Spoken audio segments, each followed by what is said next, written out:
বাংলা ও বিশ্ব সাহিত্যের চিরকালীন নানান গল্পের পাশাপাশি এবার শুরু হতে চলেছে আমাদের চ্যানেলের এক্সক্লুসিভ সেগমেন্ট, নিজের লেখা নিজের গল্প নিয়ে আমাদের নিবেদন মিডনাইট এক্সপ্রেস। মূলত স্বাদবদল ও তার পাশাপাশি কিছুটা নিজের কথা নিজের মতো করে বলবার জন্যই শ্রোতা বন্ধুদের কাছে এই চ্যানেল নিয়ে এসেছে এক নতুন উদ্যোগ।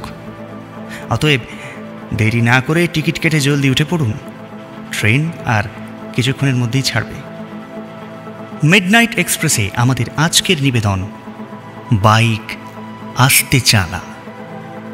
গল্প রচনা, সূত্রধার, পর্ব নির্দেশনা ও সকল চরিত্রে সুরঞ্জন, শব্দ যোজনা ও সুর সঙ্গতে সৌরভ। শুরু হচ্ছে আজকের নিবেদন বাইক আস্তে চালা।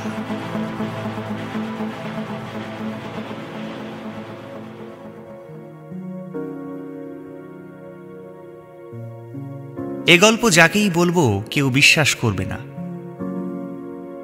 গল্প শব্দটা ব্যবহার করলাম কারণ ঘটনা বললে হেসে উড়িয়ে দেওয়ার ভয় রয়েছে।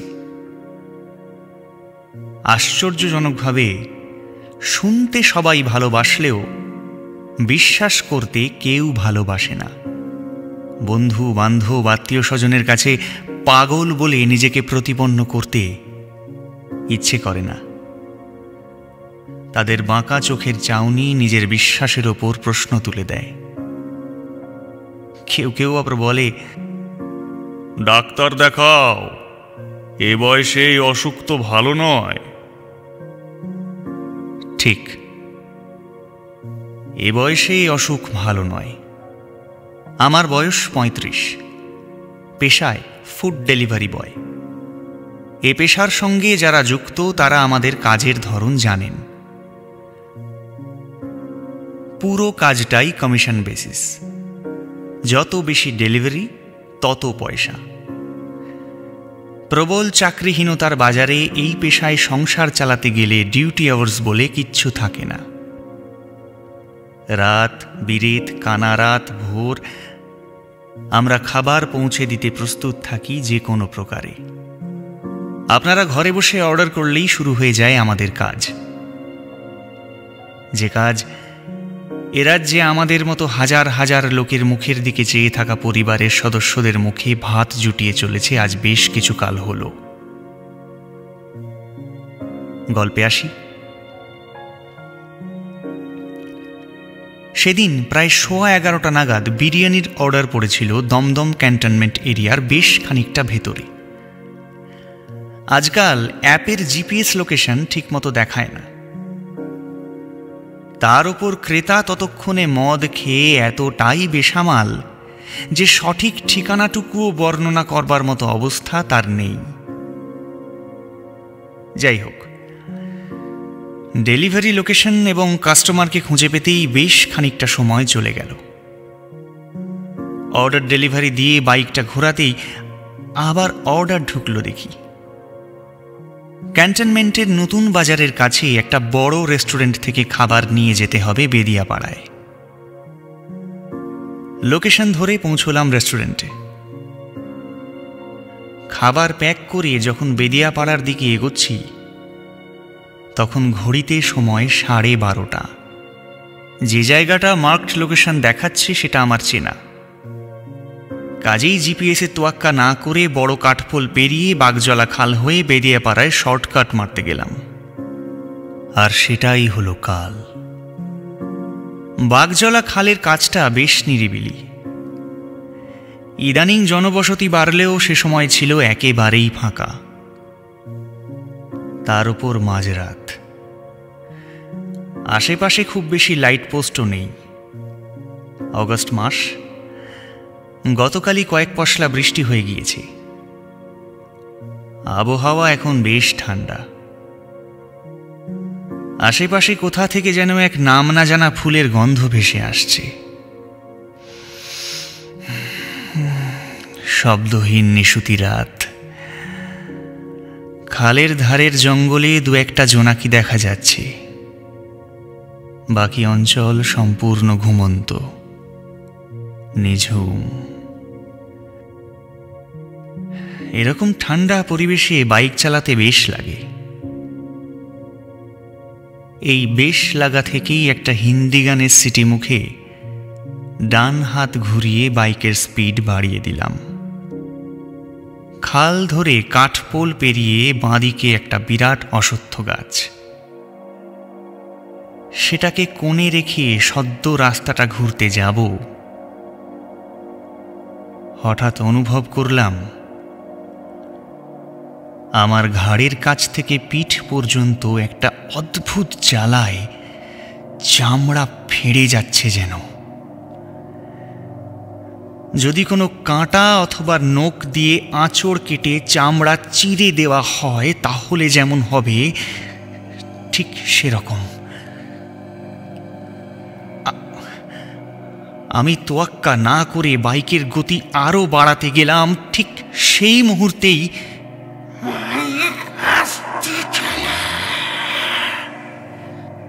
একেবারে ঘাড়ের কাছ থেকে শব্দটা এসে এক মুহূর্তে যেন মস্তিষ্ককে ভোঁতা করে দিল আমার। বাইক আস্তে চালা, কে বলল কথাটা? এই আশ্চর্য অমঙ্গলজনক কণ্ঠস্বরে কে আমায় সাবধান করলো বাইকের গতি কমাতে? আমি ঠিক শুনলাম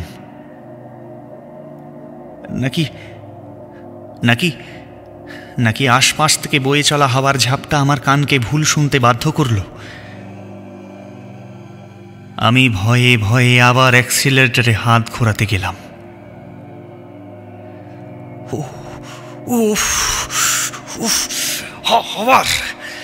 আবার সেই যন্ত্রণা, সেই নখের আঁচড়। এবার যেন পিঠ থেকে নেমে আসছে কোমরে। মনে হচ্ছে এবার যেন আমার দেহটাকে খণ্ড বিখণ্ড করে দেবার জন্য এই ভয়ঙ্কর নখ দিয়ে কে আমার পিঠটাকে ক্ষত বিক্ষত করে দিচ্ছে। তার সর্বশক্তি প্রয়োগ করে গতি থামাতে চাইছে আমার। নাম না জানা ফুলের গন্ধটা অদ্ভুতভাবে বেড়ে গিয়েছে চারপাশে। এবার যেন সেটা না, নাক বন্ধ করে শ্বাসরোধ করে দিচ্ছে আমাকে। আর সেই সাথে পেছনে থাকা শব্দটা এবার দ্বিগুণ গতিতে বেড়ে গিয়ে আমাকে প্রবল যন্ত্রণায় শাসাচ্ছে। আস্তে চালা, আস্তে চালা, বাইক আস্তে চালা, আস্তে চালা। ভয়াবহ মর্মান্তিক কণ্ঠস্বর। যারা শোনেননি তারা কল্পনাও করতে পারবেন না। পৃথিবীর কোনো এক অজানা পাতাল লোক থেকে যেন উঠে আসছে সেই কণ্ঠস্বর। কোনো মানুষ মরে গেলে মরার নাভিখোল থেকে কোনো শব্দ বেরিয়ে এলে যেমন হতে পারে, ঠিক সেরকম বিভৎস, অলৌকিক। জীবনের শেষ দিন পর্যন্ত কানে বেজে চলবে আমার সেই কণ্ঠস্বর। ঠিক ঠিক সেই মুহূর্তেই আমি মাথা ঘুরিয়ে পেছনে দেখলাম। ঈশ্বর, ঈশ্বর,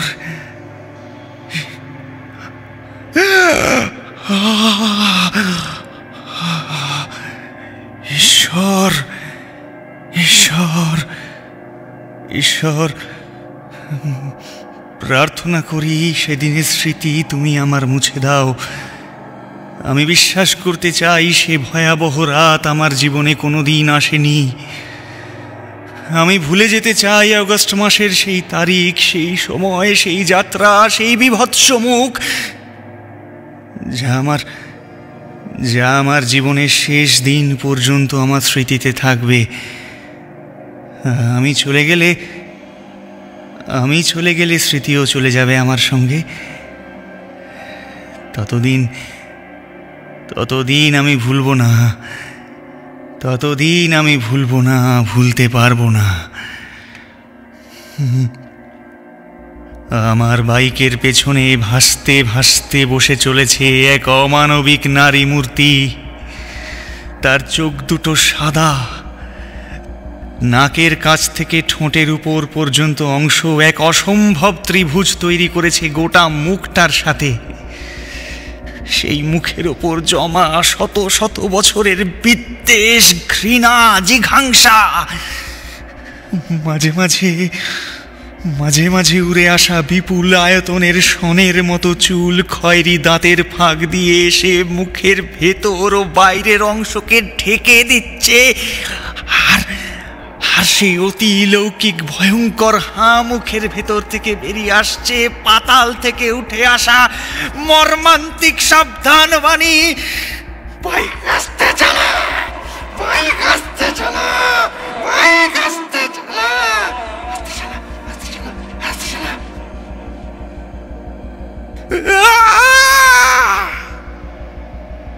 মুহূর্তেই বাইকটা স্লিপ কেটে একটা অস্বাভাবিক আর্তনাদ করে বাইক থেকে রাস্তার জমা কাদার উপর ছিটকে পড়লাম ব্যাগ সমেত। নেহাত জমা কাদা অনেকটা এবং খোয়ার পরিমাণ কম, তাই চোট পেলেও মাথাটা বেঁচে গেল ওই যাত্রায়। বেশি গতিতে থাকা বাইকটা নিজের গতির জন্য কিছুটা দূরে ছিটকে পড়ল বিশ্রী একটা আওয়াজ করে। আর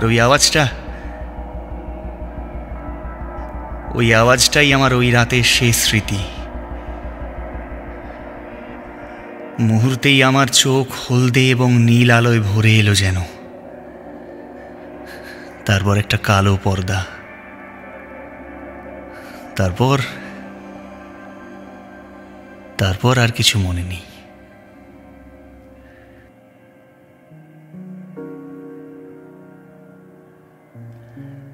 যখন জ্ঞান ফিরল, চারপাশে অনেক লোক। আমি একটা টালির ঘরের ভাঙা দাওয়ায় তক্তাপোষে শুয়ে। আমার আশেপাশের যে কয়েকটি মুখ দেখতে পাচ্ছি তারা কেউ আমার পরিচিত নয়, তবে বেশভূষা দেখে বোঝা যাচ্ছে তারা স্থানীয় লোক। মুখে চোখে জল দিয়ে উঠে বসলাম। জিন্সের প্যান্টের পকেটে মোবাইলটা তখনও রয়েছে। 40টা মিস কল। বাড়ি থেকে মা। নিশ্চয়ই এতক্ষণে থানা পুলিশ করে বসেছে সবাই। তড়িৎ গতিতে বাড়িতে ফোন করলাম। ফোনে যতটা না জানালে নয় ততটাই জানিয়ে সবাইকে ধন্যবাদ দিয়ে দ্রুত বেরিয়ে পড়লাম সেখান থেকে। বাড়ি ফিরতে হবে। কি হয়েছিল বলতে, যদিও সব ঘটনাই সেদিন খুলে বলতে হয়েছিল স্থানীয় লোকেদের। উত্তরের স্থানীয় লোকেরা যা বলেছিল তা যে হাড়ে হাড়ে সত্যি, তা এখনো বেশ টের পাই। কেটে গেছে তাও বেশ কয়েক মাস হলো। কাঠপোলের দিকে তেমন যাওয়া হয় না আর, ইচ্ছে করেই যাই না। খাবার ডেলিভারি করি। ক্যান্টনমেন্ট আর বেদিয়াপাড়ার মাঝে যে খাবার অর্ডার পড়ে না তা নয়, তবে ইচ্ছে করেই ক্যান্সেল করে দিই মাঝে মধ্যে। ভয়টা এখনো কাটেনি। মাঝে মধ্যেই ঘুমের মধ্যে ওই ভয়ঙ্কর আওয়াজ এবং মুখ দেখে আঁতকে উঠি।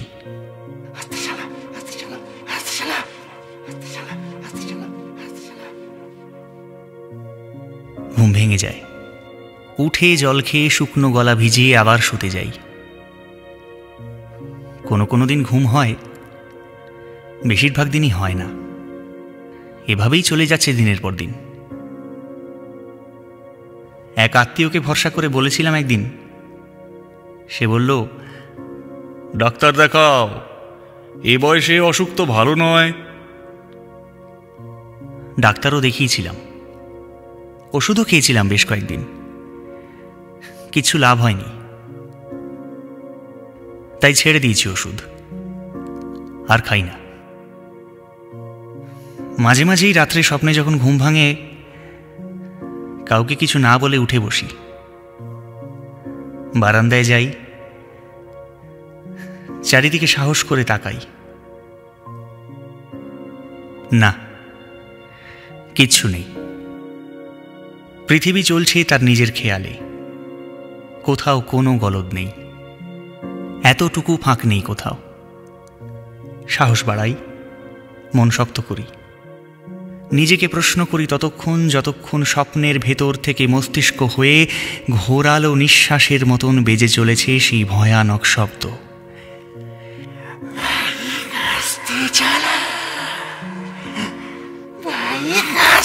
চালা,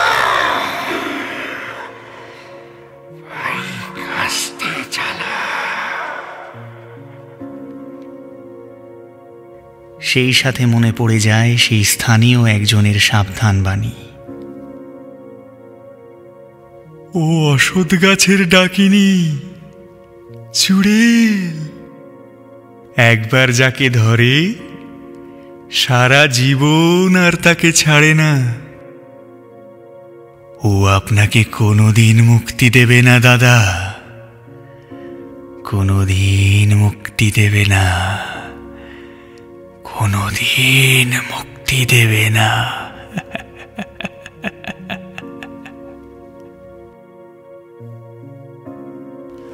শুনছিলেন মিডনাইট এক্সপ্রেসে আজকের গল্প বাইক আস্তে চালা। গল্প রচনা, সূত্রধার, পর্ব নির্দেশনা ও সকল চরিত্রে সুরঞ্জন, শব্দ যোজনা ও সুর সঙ্গতে সৌরভ।